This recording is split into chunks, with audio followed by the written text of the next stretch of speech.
a Diputación Provincial de Pontevedra, que facilitó todos os trámites para que se pudiera realizar este recital poético plurilingüe nesta sala.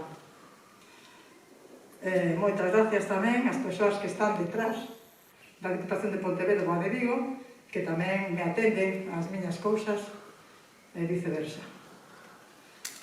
Temos aquí entre nós a unha diputada de Cultura e Igualdade de Pontevedra que se chama Victoria Alonso, que vai dicir unhas palabras antes de comezar o recital.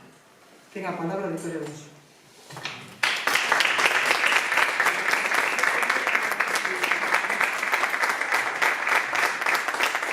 Letras, a poesía, nos axudan a evadirnos da nosa realidade, a evadirnos da situación que estes 2 últimos anos temos, e nos axudan a pensar en cousas mellores, intentar sacar todos eses pensamentos que temos no noso interior.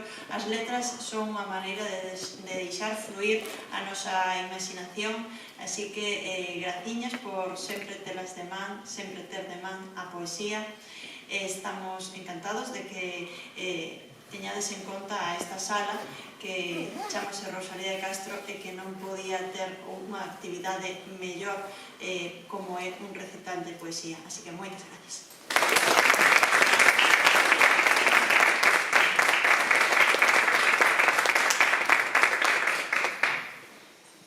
Acompaña a Victoria Alonso, Ana Laura Iglesias, concellal de Vigo, deputada de Turismo.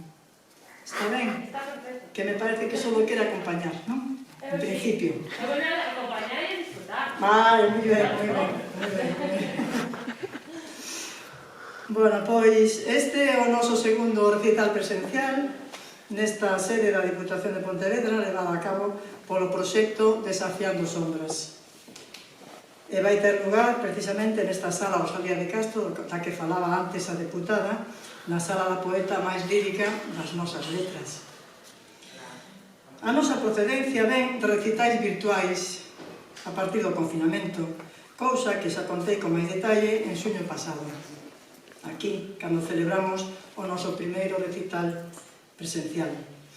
Contei que, ancoradas como estábamos nos nosos domicilios respectivos, decidimos soltar amarras e comezar a surcar mares e océanos, espallando verbas contra vento e maré, a través de diferentes rumbos e latitudes, e como se dun navío se tratara, atrancamos en diferentes portos, a procura de soños, de liberdade, de afectos.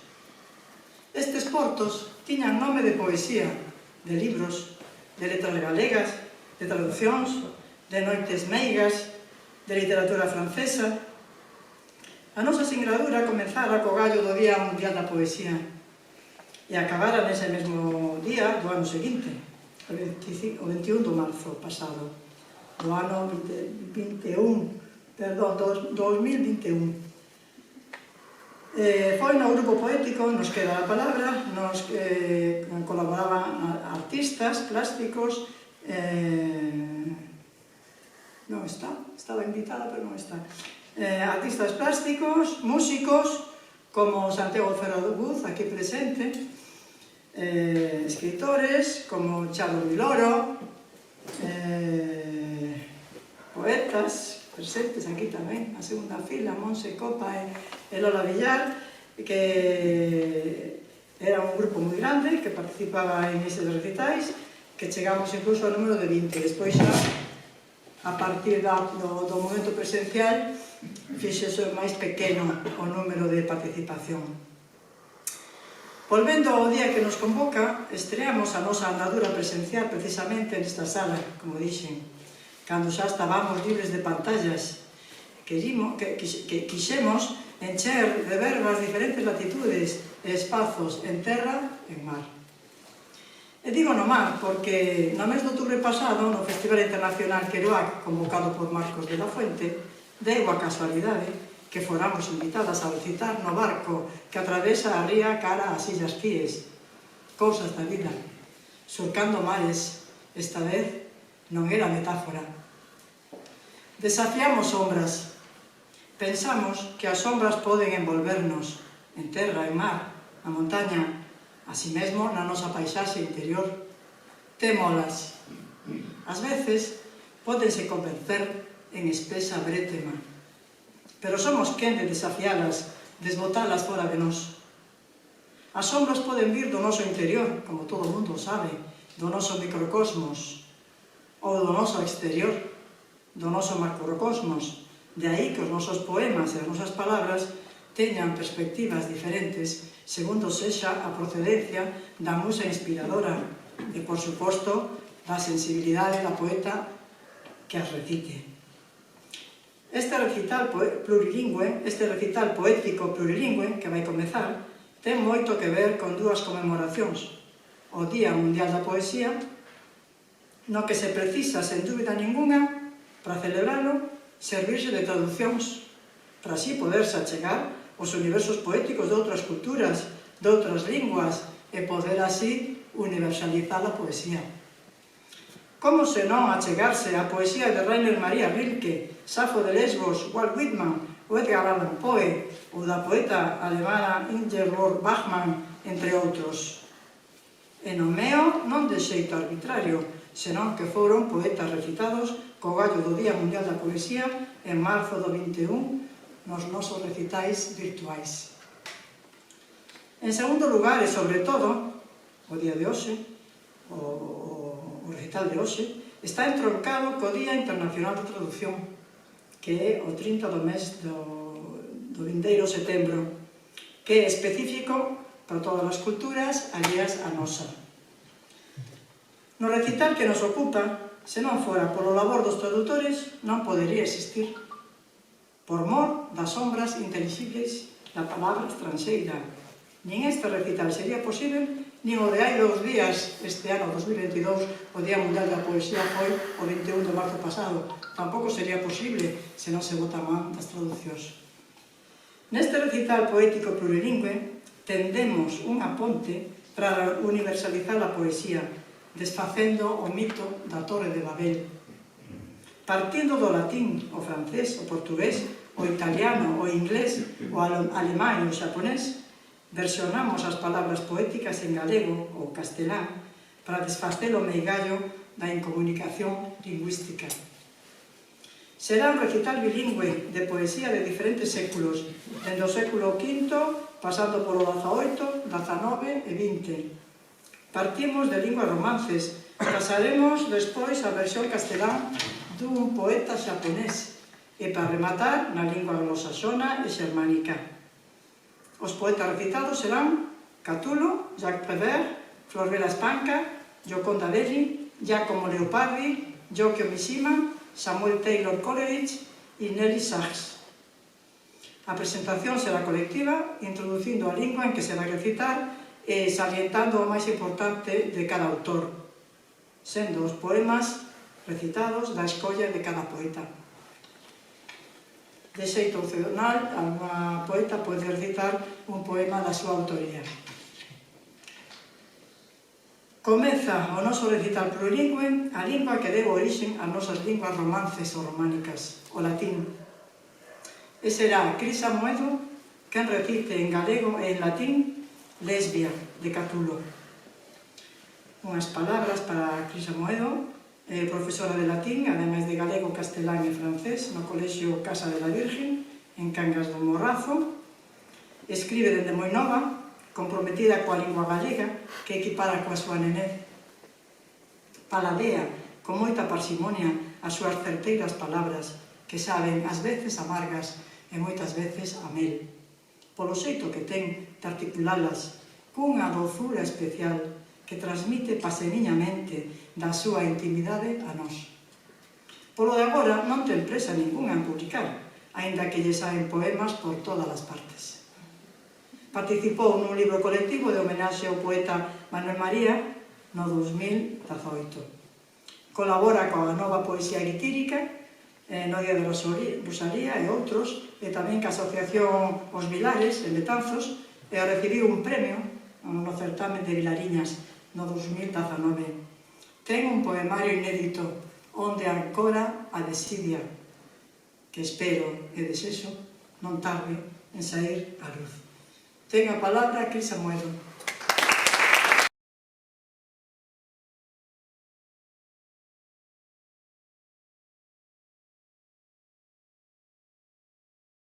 Moitas grazas á Deputación, moitas grazas a Estela, porque todo isto é grazas a un traballo que continúa a facer e que continúa a facelo con moito entusiasmo e que nos une sempre a todos.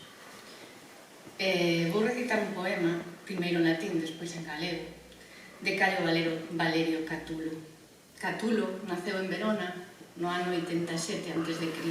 e morreu 33 anos despois. Este poeta latino, que proviña dunha familia acomodada, formou parte do grupo dos Poetae Novi, que revolucionaron a poesía introducindo novas formas métricas e tamén unha nova temática que era o amor. Catulo é considerado o fundador das elexías romanas, que se distinguen das gregas por iso, polo seu carácter autobiográfico e amoroso. O amor de Catulo era a irmá dun tribuno, Clodia, cuxa identidade pretendeu ocultar chamándoa lesbia, facendo así, ao mesmo tempo, un tributo á súa admirada Safo de Lesbos, a única muller incluída entre os 9 poetas líricos de Grecia e fundadora dun círculo de mulleres cultural chamado a Casa das Musas. O poema di así: Viuamus, mea lesbia, adquememus, rumoresque senum segueriorum, omnes umnius aestimemos asis, soles occidere e ridere possum, nobis cum semen occide brevis lux, nox es perpetua una dormienda.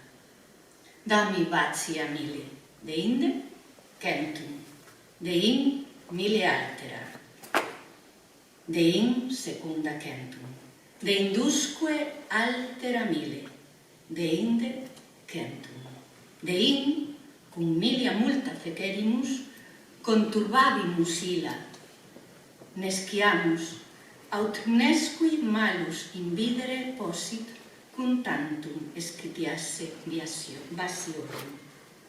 Ben, isto que acabo de dicir, máis ou menos, poderíamos traducilo en vivamos, lesbia miña, e amémonos. Fagamos caso omiso dos rumores dos vellos intransigentes. O sol pode sair e poñerse, mais nós, cando se apague a nosa efémera luz, dormiremos unha noite eterna. Dame 1000 beixos, despois 100, logo outros 1000 e despois outros 100. Logo volve a comezar ata chegar a outros 1000 e despois outra vez ata 100. Finalmente, cando cheguemos a moitos miles, mesturarémolos todos para que se perda a conta e para que ningún envexoso poida maldicirnos cando saiba o total dos nosos beixos.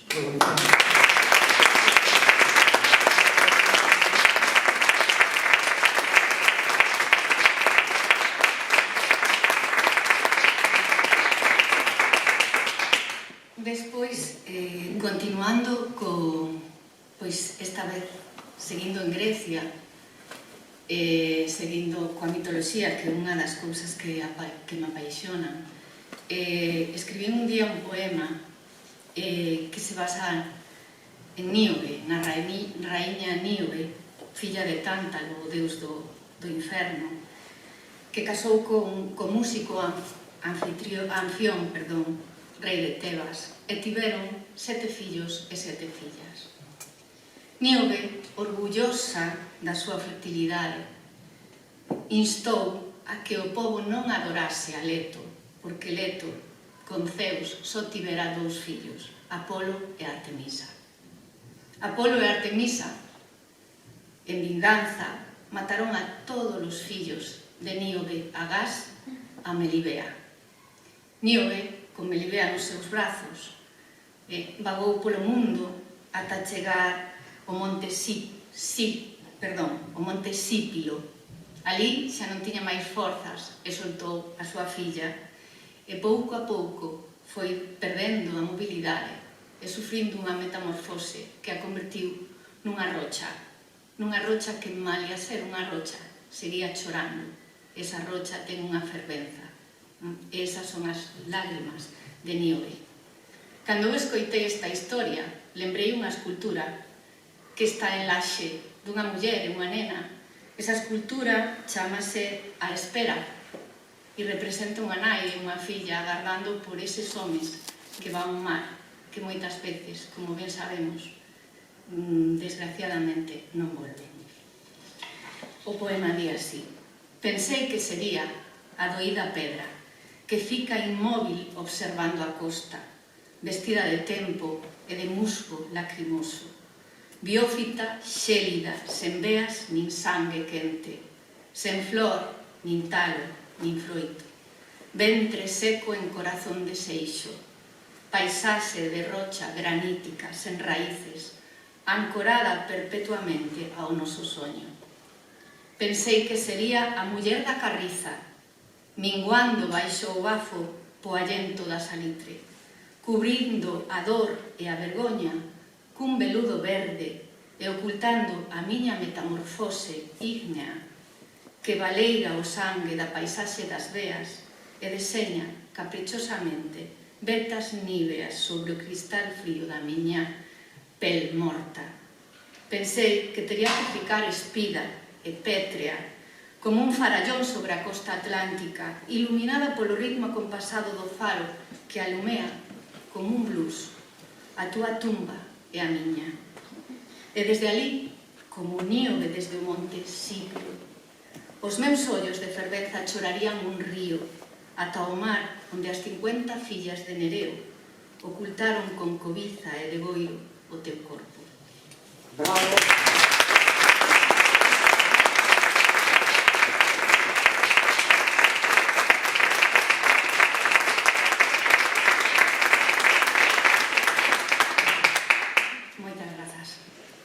Que estou moi nerviosa porque é a primeira vez que miña nai está diante miña mentre recibo.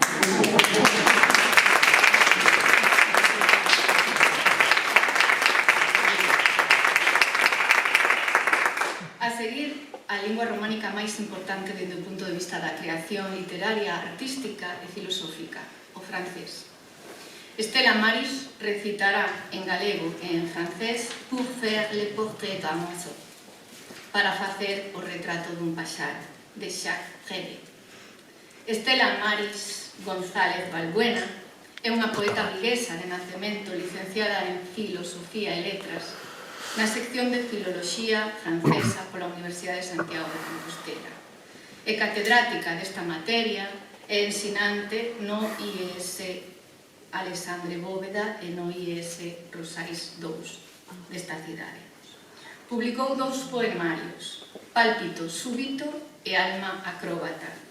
Deste segundo fixo unha grabación ao piano cos poemas seus interpretando pezas clásicas escollidas para os seus temas, co título de Poesía e Música. Colaborou en revistas e traballa como traductora ao galego e ao castelán da poesía francófona. Na pandemia foi quen nos unía e quen organizaba os recitais poéticos online. E na actualidade segue reuníndonos e convocándonos para recitais poéticos como os que hoxe estamos celebrando aquí. Doulle a palabra a Estela Maris.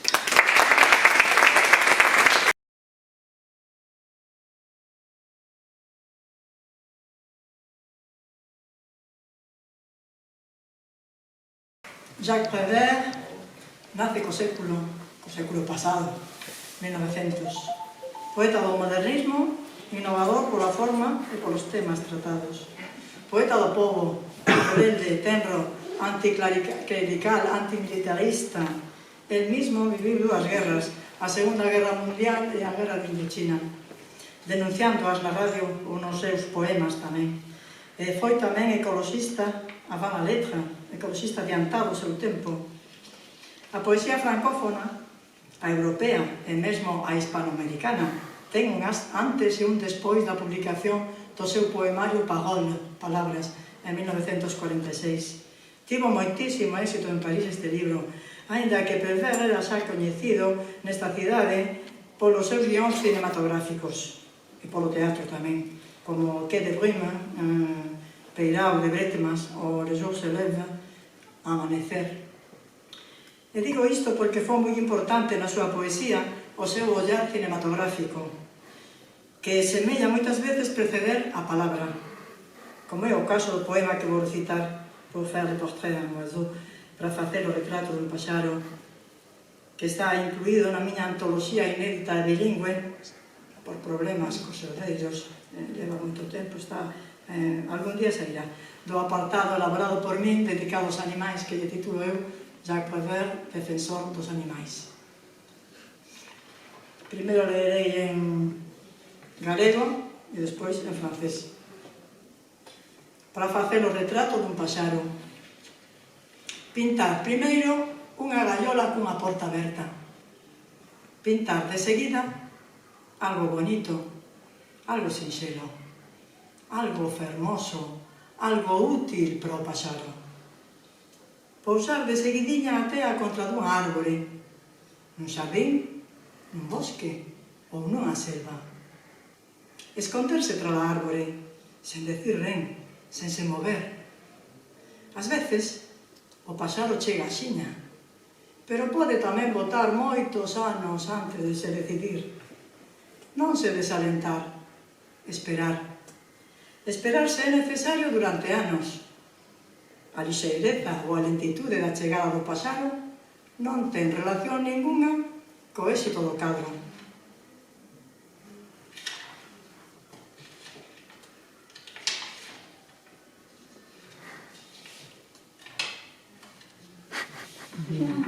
Por favor, perdón.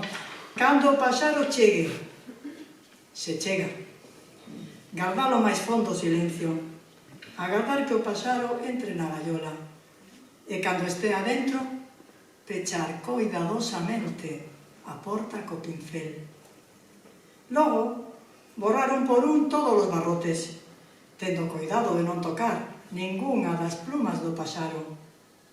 Facer de seguida o retrato da árbore, escollendo a máis bela das súas ponlas para o paxaro. Pintar tamén a verde follaxe e a frescura do vento, a poeira do sol e o ruido dos animais, da erva, na calor do verán. E logo, esperar que o paxaro acorde cantar. Se o paxaro non canta, é mal sinal, sinal que o cadro é malo. Pero se canta, é bo sinal. Entón, pode asinalo. Entón, arrinque moi amodiño unha das plumas do paxaro e escriba o seu nome nun recanto do cadro.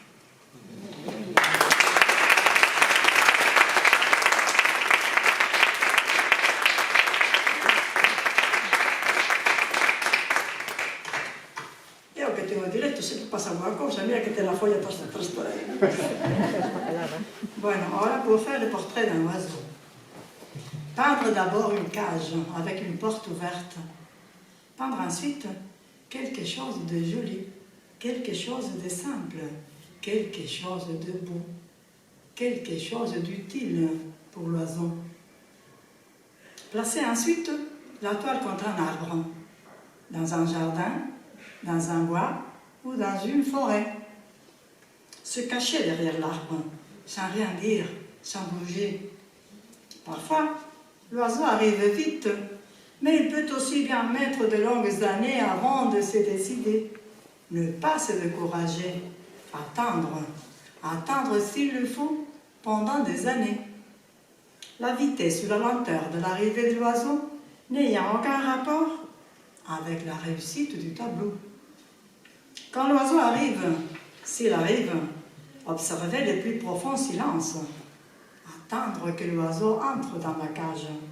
Et quand il est entré, fermez doucement la porte avec les pinceaux. Puis, effacez un à un tous les barreaux, en ayant soin de ne toucher aucune des plumes de l'oiseau. Faire ensuite le portrait de l'arbre, en choisissant la plus belle de ses branches pour l'oiseau.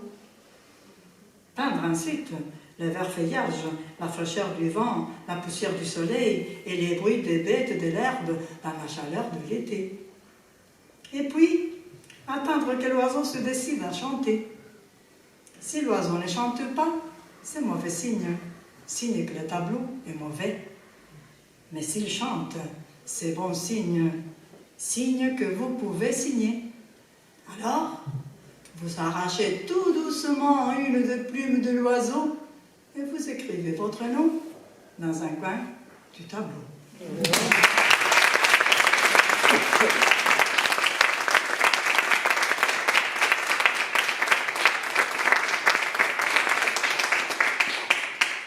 Continuamos con las lenguas romances. Ahora será o portugués e o francés. Elizabeth Oliveira recitará en portugués, na lingua original do poema, e despois a súa versión francesa do poema Amar. Elizabeth Oliveira, francesa de nacimento, portuguesa de genealoxía e galega de sentimento. Instalada entre nós, en Pontevedra, desde hai máis de 2 décadas, e instalada alternativamente en francés, en portugués, en galego, en castelán. Encantador o seu balanceo lene, imperceptível, cando articula e vai dunha lingua a outra das que domina. Profesora de francés de ensino secundario e traductora ao francés da revista digital Mujer Art. Escribiu 2 poemarios, poesis, poemario plurilingüe, moi de acordo con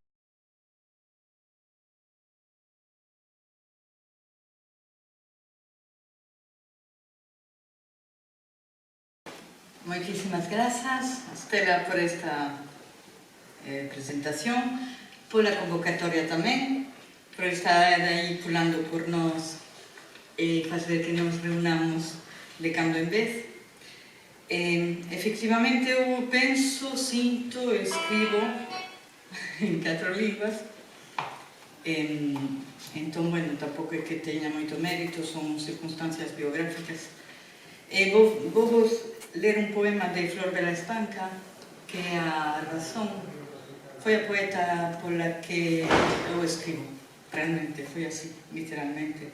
Cando a descubrí, Flor Bela Espanca naceu en 1894 e morreu en 1930. Foi filla extramatrimonial e a morte da súa nai foi adoptada polo pai, pero non foi recoñecida polo pai ata despois de 18 anos dela morrer. E morreu en circunstancias traumáticas, porque se suicidou o día mesmo que cumpría 36 anos. Era autora de contos, de relatos e de poemas sobre todo. Era profesora tamén de inglés, de francés e de inglés no instituto e estudou dereito, cousa rara no principios do século pasado. De feito, é considerada unha pioneira feminista das letras e da cultura portuguesa. Hai críticos que a consideran tamén unha continuadora de Rosalía de Castro, que seguro que lía e entendía, evidentemente, porque a lingua era prácticamente a mesma. O poema que vou ler é Amar. Foi escrito en 1930, que foi precisamente o ano que ela se deu a morte, en dezembro. Pero encontramos, de feito, é moi extraña esta poeta porque ten poemas moi duros, moi cruz, e logo ten poemas como este. E chama-se Amar. Eu quero amar, amar perdidamente, amar só por amar, aqui, além, mais este e aquele, o outro e toda a gente. Amar, amar e não amar ninguém. Recordar, esquecer, indiferente, prender ou desprender, é mau, é bem. Quem disser que se pode amar alguém durante a vida inteira é porque mente. Há uma primavera em cada vida é preciso cantá-la assim florida, pois se Deus nos deu voz, foi para cantar. E se um dia hei de ser pó, cinza e nada, que seja a minha noite uma alvorada, que me saiba perder para me encontrar. E agora vou ler a versión que fixen ao francés, porque non tiña moito sentido facer unha versión deste poema en galego. Penso que todas vos o entendestes, non? Entón, bueno, pues, como era plurilingüe, pasei no ao francés, e di así: aimer. Je veux aimer, aimer éperdument, aimer juste pour aimer, ici, au loin, puis celui-ci, et celui-là, l'autre, et tous les gens. Aimer, aimer, et puis n'en aimer aucun. Se rappeler, oublier, indifférent. Attacher, se détacher, est-ce mal, est-ce bien? Quiconque dit que l'on peut aimer quelqu'un durant la vie entière, c'est parce qu'il ment. Il y a un printemps dans chaque vie. Il nous faut la chanter ainsi fleurie, car Dieu nous a donné une voix pour chanter. Et si je deviens poussière, cendre, puis rien, que ma nuit soit comme un petit matin, que je sache me perdre pour me retrouver. Et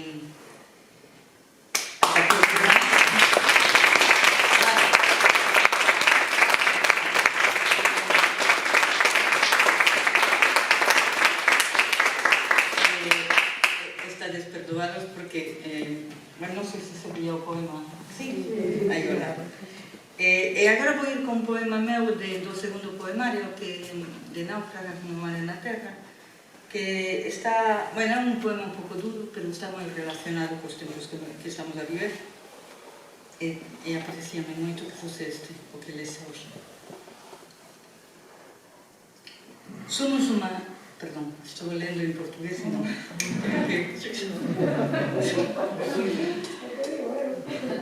Somos unha masa, no mellor dos casos, un número, na meira parte unha idea vaga, unha manda humana que transita no limbo. Somos minutos na tele, antes de falar do tempo, das próximas festas da vila, pasaremos de estar aquí a xa non sermos máis, ata a próxima descarga nas vosas conciencias. Somos para vos furtiva vaga, cando alguén vos bota no medio do xantar unha foto de impacto, un neno con nome propio, un ailán descarado. Somos do ignoto oriente, que afastades como a peste, que empurrades máis aló, como se non fósemos tamén unha de vos, como se estivésedes a salvo do noso faro. Somos, de vez en cando, nome exótico, Mosul, Alepo, nómades pola forza dunha indomeni de lodo e mortífera friaxe. Somos mulleres, menos aínda, menos refuxiadas, menos refuxio, menos ameaza, menos visibles. Somos as que non somos.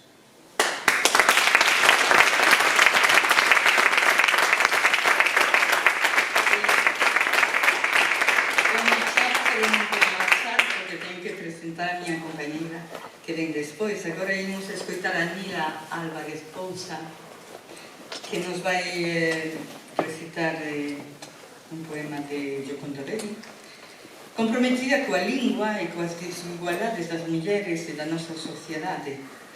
O seu generoso entusiasmo, a súa afectividade,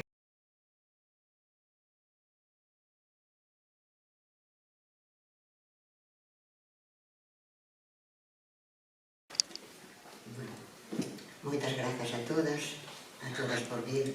Grazas, Estela, polas túas palabras. Grazas, Elizabeth, tamén. A todas, grazas. Do poemario El ojo de la mujer, da loitadora, poeta nicaragüense Gioconda Belli, voz poética referente na lingua hispana, dos poemas onde o amor e o erotismo van íntimamente consugados. O primeiro poema leva por título Es hora de penetrar en el sueño, e di así: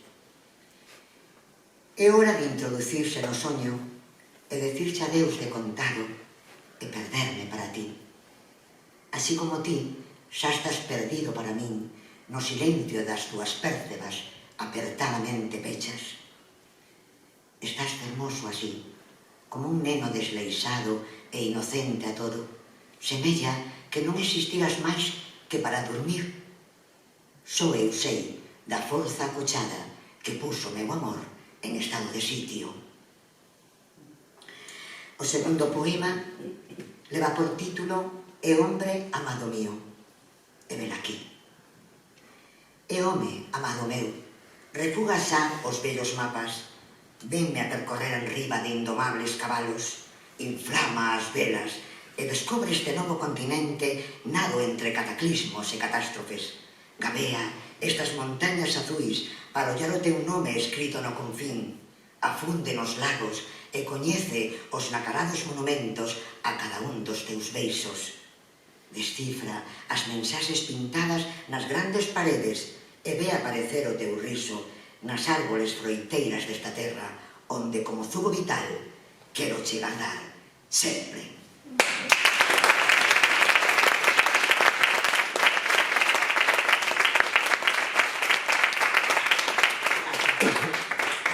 O amor puro e sincero, primario, sublime de Gioconda Belli, unha delicia. Mais hai mulleres mancadas, doentes no nome dun amor que non é amor. Ese amor romántico, gallola, que fere e mata. Por iso, dende a humildade dos meus poemas, permitideme que faga loita e denuncia desta dor.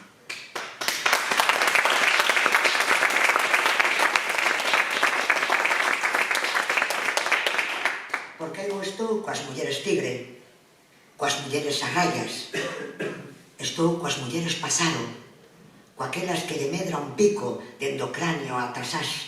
Estou coas mulleres con as, aquelas mordidas por caimáns. Polas trigresas arraias, por todas as mulleres que pariron milleiros de berros dende as súas allas, polo sonriso no ventre, pola mordaza na cara. Estou coas mulleres tigre, coas mulleres arraias. Cólleme pola cintura, cóxeme os rotos que me desgarran, os peixes lamen as feridas ateridos dende as súas branquias e veñen guerreiras salvaxes, veñen polas montañas esnaquizando gallolas, polas mulleres teibas, polas mulleres arraias.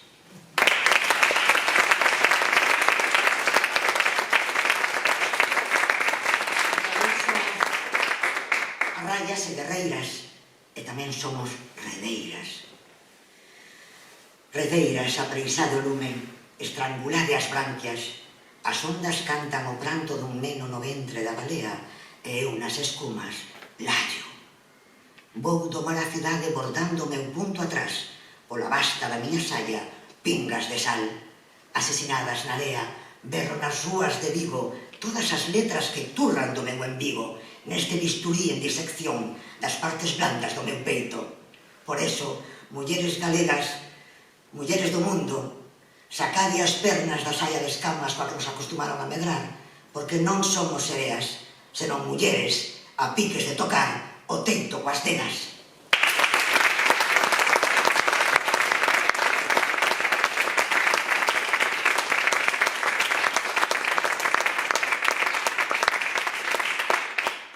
A seguir, outra lingua romance, o poema de Leopardi, Dolce e Chiara e la notte, que interpreta Maribel González Muñoz, que xa de nena quería vivir nos escenarios e formouse en diferentes países.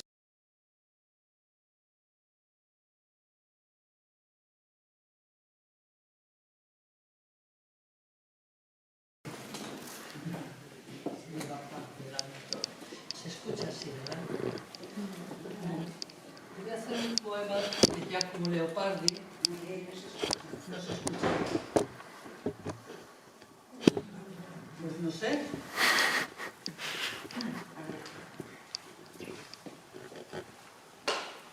¿Se escucha? Sí.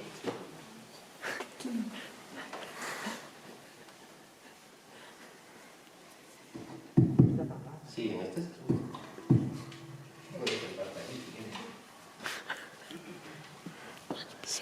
Los movimientos. Claro. Voy a digamos que casi salmodiar, es decir, acompañarme con la guitarra para recitar el poema de Giacomo Leopardi. No está traducido al gallego, voy a hacer una pequeña sinopsis de lo que dice el poema. Este poema lo escribió Leopardi en el año 1820. Es intimista y también nos muestra que desde dentro, desde fuera se sufren muchas cosas y desde dentro también se viven otros sentimientos, melancolías y dramas. Leopardi es uno de los representantes del romanticismo italiano, una lengua que cuando él escribe no estaba todavía unificada. Él nació en Florencia, habla en toscano y de alguna manera es la lengua que más se parece al italiano actual. Más o menos lo que hace es una comparación entre la noche, que está tranquila, que refleja todo con la luna, todos los montes y las montañas, y el contraste con su amada, que se queda durmiendo y que no se preocupa por el daño que le ha hecho, por el sufrimiento que le produce. Saluda a ese cielo omnipresente que le hace negar, que le niega la esperanza, y que ya desde joven le hace sufrir. Habla como ese día festivo fue importante, como ella seguramente está pensando en los amores, en la gente que le ha gustado y a quien ha gustado a ella, pero no en él. Él se tira por la tierra, grita, llora y dice: así sucede ya desde temprana edad, me sucede. Y en contraste con esto maneja una imagen muy bonita, que es que escucha a lo lejos por el sendero la voz de un campesino que vuelve por la tarde-noche a su posada y le stringe, le oprime el corazón. Y así él reflexiona cómo toda la vida pasa, como después del día festivo queda la melancolía, y cómo igualmente la voz de los antiguos romanos, sus armas, sus fragoríos, todo el ruido que el imperio ha creado ha desaparecido. Vuelve a decir que todo está tranquilo y sereno, y vuelve a utilizar la imagen del canto que se aleja.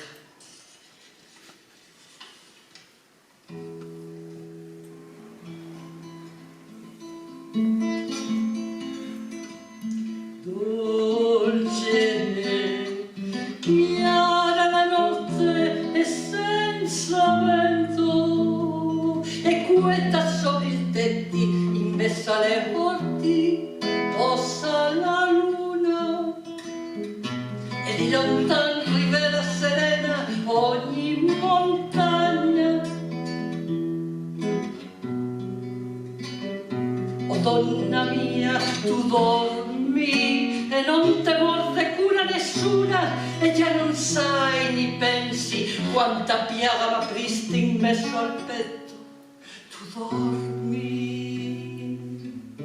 Io queste ciel a salutarmi affaccio, e l'antica natura onnipotente che mi fece all'affanno a te la speme nego, me disse anche la speme. Queste lì fu solenni, tu prendi il riposo, rimembra in sogno a quante ogne piacesti e quanto piacquero a te, non io cieco, a quanto viver mi resti, a cui per terra me getto e grito e fremo o giorni orrendi. In così verde etate hai per la via odono lunga il solitario canto dell'artigliano che riede a tarde notte dopo il solazio al suo povero stelo, e fieramente si stringe il cuore a pensar come tutto al mondo passa e così orma non lascia.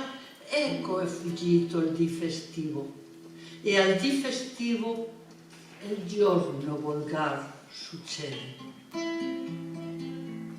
Or dov'è il suono di quei popoli antiche?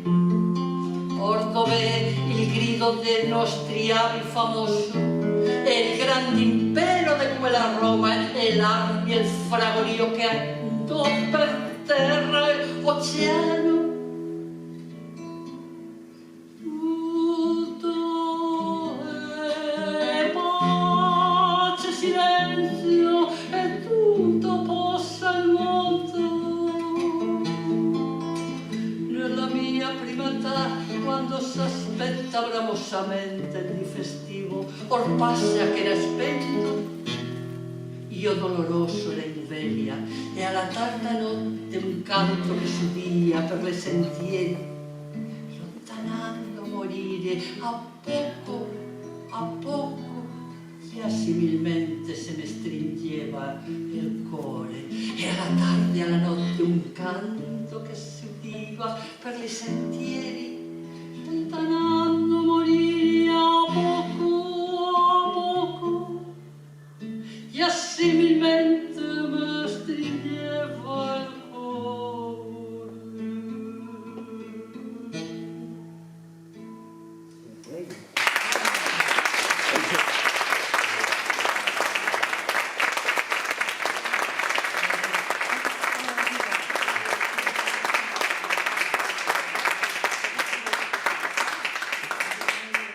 Rematadas a exposición bilingüe das linguas románicas romances, francés, portugués, galego, italiano, pasamos a unha lingua moi afastada das linguas romances e das germánicas, o xaponés.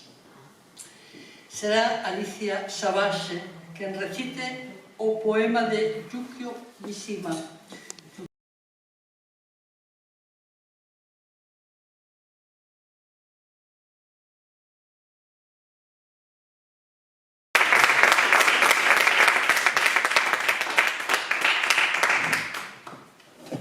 Bueno, graciñas a todas e todos, un placer estar compartindo poesía.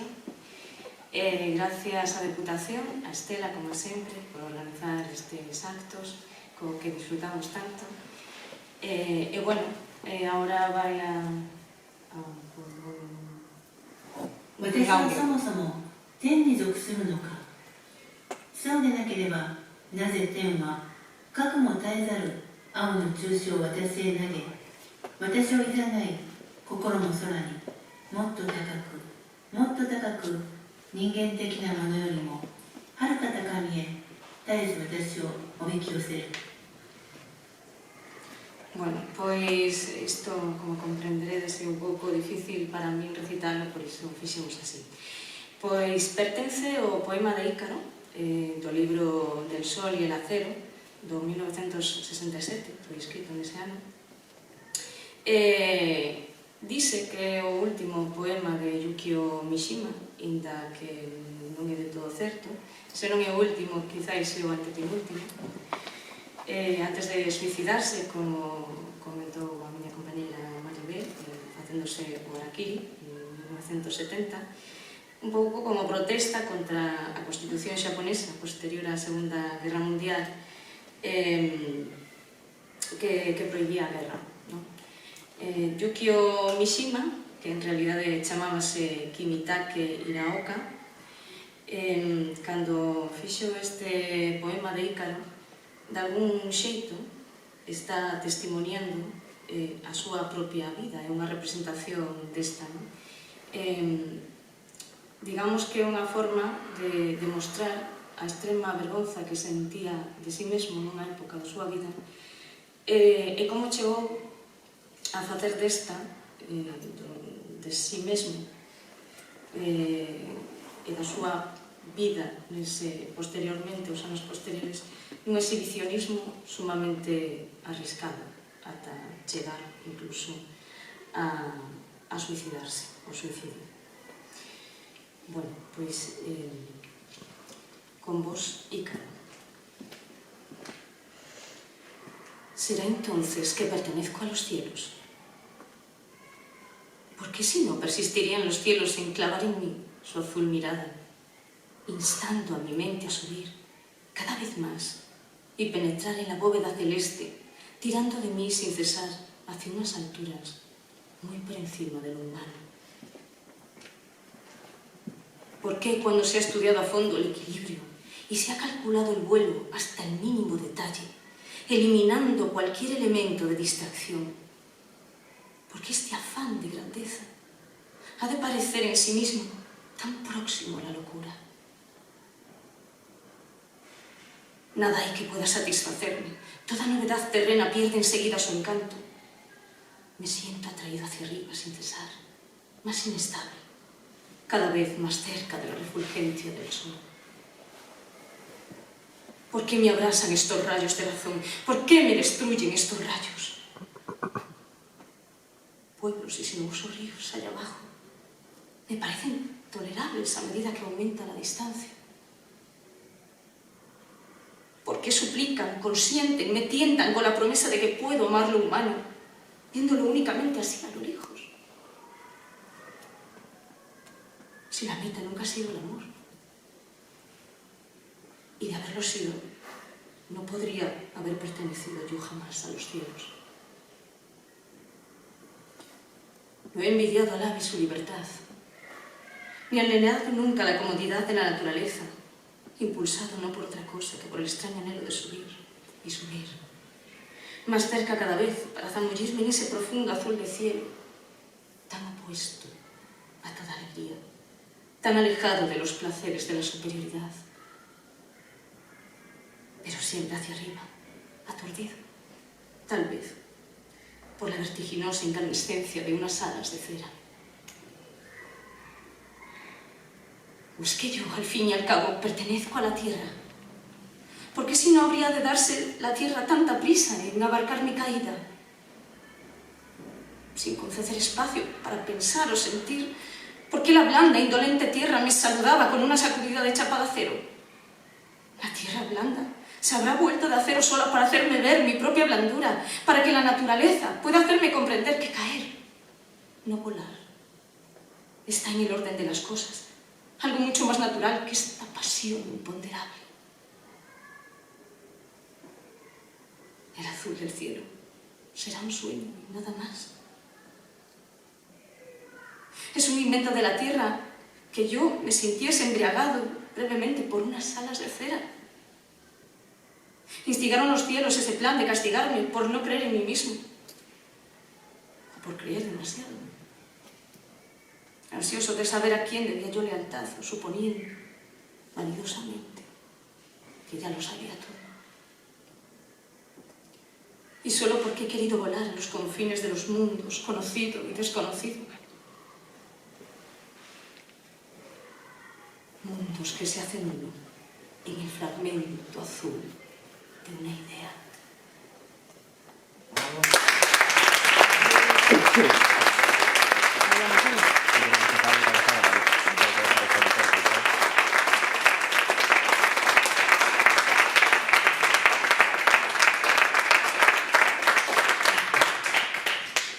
Pois agora teño o prazer de presentar a miña compañeira e amiga Francesca, así que será lingua anglosasona a que vais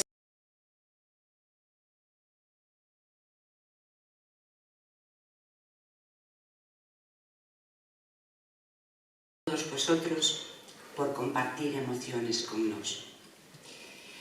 Vou a dar unhas pequenas pinceladas sobre o outro lado da inspiración.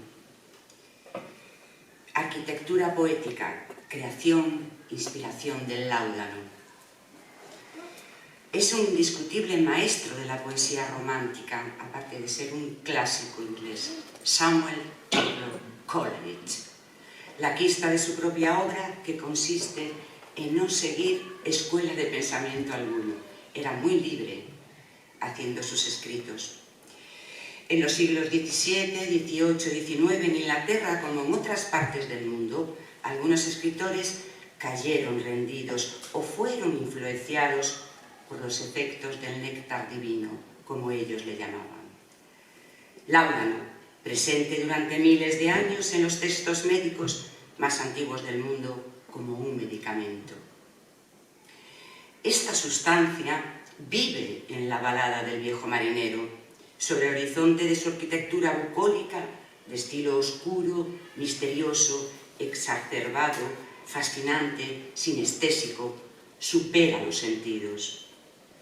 Según avanzamos en su lectura, los signos caminan dentro de su viaje poético y adquieren el valor de lo esencial, la verdad interior del canto, donde nuestro tiempo, invención humana, se detiene. No todos saben transmitir, comunicar bajo signos escritos en un papel u ordenador, cuando navegan en mundos paralelos.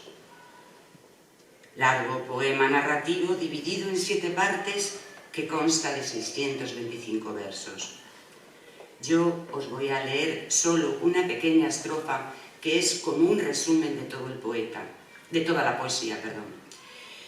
Aquí nos transmite la lucha del hombre y lo pequeño que somos cuando la naturaleza explota y su contacto con la muerte. The Reign of the Ancient Mariner, Part 5. The body of my brother's son stood by me, me to me, the body and I pall at one row, but he said, now to me. El cuerpo del hijo de mi hermano estaba junto a mí, rodilla en rodilla. El mismo cabo estábamos tensando el cuerpo y yo, y él nada me decía.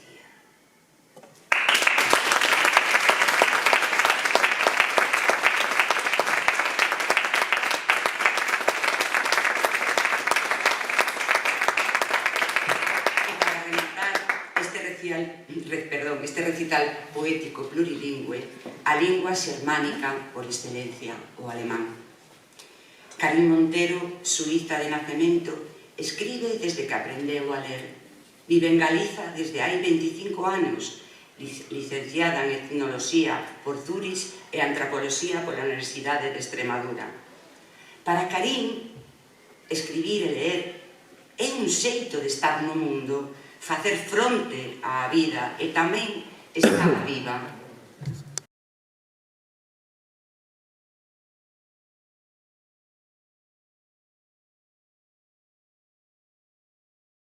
Gracias a todos por venir y por vuestro trabajo. Me alegro mucho poder presentaros la poeta sueco-alemana Nelly Sachs. Pero por la situación que estamos viviendo, hemos decidido que el poema de Nelly Sachs debe ser el último en este evento. Por eso voy a leer primero un breve texto mío y luego presentar a la poeta sueco-alemana. Este poema he escrito hace mucho tiempo, pero lo he recuperado para este evento porque me parece que está adecuado a eso. Y dice así: Canción de las gotas de agua. Quisiera ser plurilingüe como las gotas de agua, que caen del cielo y humedecen la tierra. Se acumulan en ríos y arroyos, hasta finalmente llegan al mar, cuchicheando en todas las lenguas imaginables. Quisiera cantar en la lengua del viento, que no para de entonar historias asombrosas, originarias de todos los rincones del mundo, inventadas por la vida mestiza que se burla de fronteras y límites. Quisiera entender los signos de las hierbas que crecen susurrando al caer la lluvia, cubriendo la tierra con un manto de hermandad, invadiendo rocas y piedras, hilando esperanza, construyendo paz e igualdad. Bravo.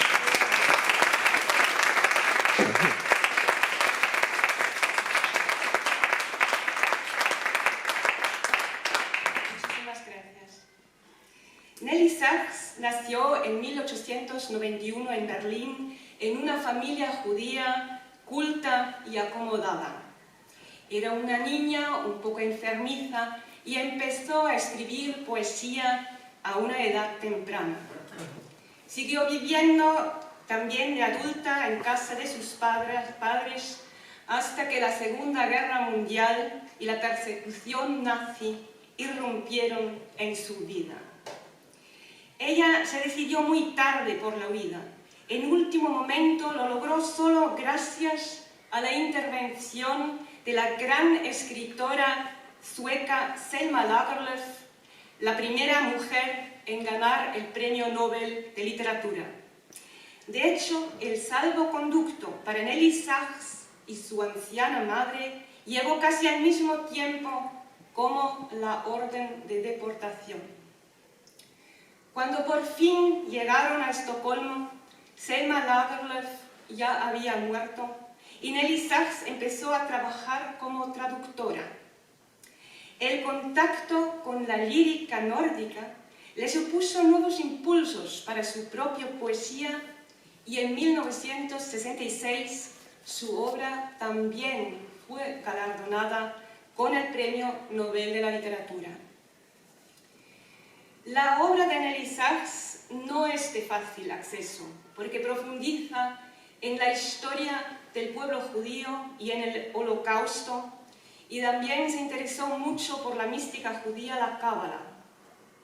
Sin embargo, el texto que voy a leer aquí lleva un claro mensaje de paz y contra el odio. Atestigua la validez y urgencia de la palabra auténtica. Voy primero a leer el poema en una versión de traducción mía y luego el texto original. Y dice así: pueblos de la tierra, vosotros que os envolvéis como carretes de hilo, con la fuerza de los desconocidos astros, que coséis para luego descoser lo cosido, que os adentráis en la confusión lingüística como en colmenas, para picar en lo dulce y ser picados. Pueblos de la tierra, no destruyáis el universo de las palabras, no cortéis con los cuchillos del odio el sonido que ha nacido a la vez que el aliento. Pueblos de la tierra, oh, que nadie piense muerte cuando diga vida, y que nadie piense sangre cuando pronuncie una. Pueblos de la tierra, dejad las palabras en su manantial, pues son ellas que pueden elevar los horizontes a los verdaderos cielos y ayudar con su lado oculto como una máscara detrás de la cual bosteza la noche, a que nazcan las estrellas.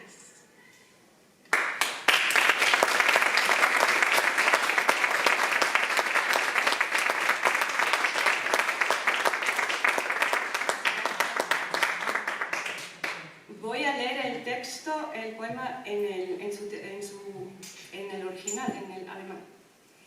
Y dice así: Völker der Erde,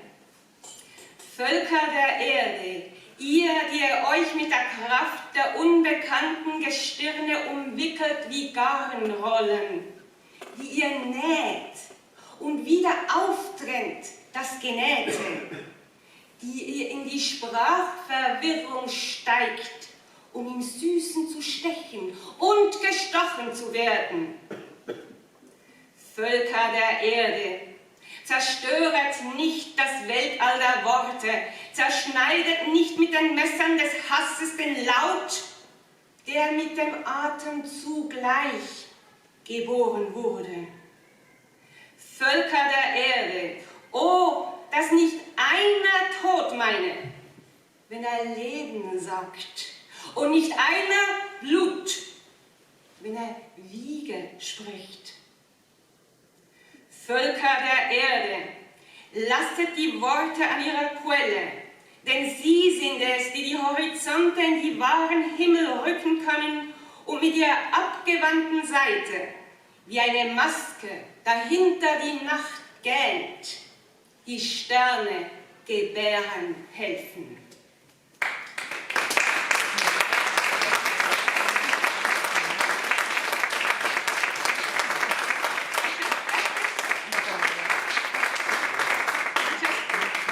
Muchas gracias. Fecha o recital Estela Maris.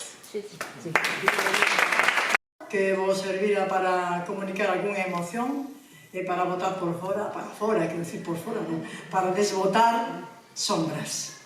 E agora, as participantes todas aquí, por favor.